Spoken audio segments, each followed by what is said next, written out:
Tuan Arifin, saya dapat banyak WhatsApp dari Pekan. Mesti mau bantu, Pak. Saya sekolah Pekan dulu, ramai kawan-kawan di sana. Ya, kebetulan saya pun adun dari Pamujaya Pekan. Dekat sekolah tu. Ya, dekat dengan sekolah ya. Dekat Muhammad. Datuk Muhammad dalam grup saya tu. Ini calon yang baik ya. Calon sebagai cikgu pendidik. Saya yakin kalau beliau menang, beliau dapat memberi satu perkhidmatan yang cemerlang untuk penduduk di sini. Bantulah calon kita ni habis-habisan ya.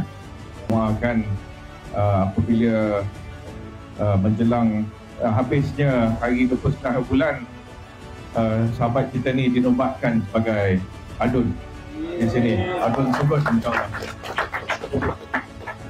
Radu tetap? Radu tetap? Radu tetap? Radu sampai? Radu sampai? Radu sampai?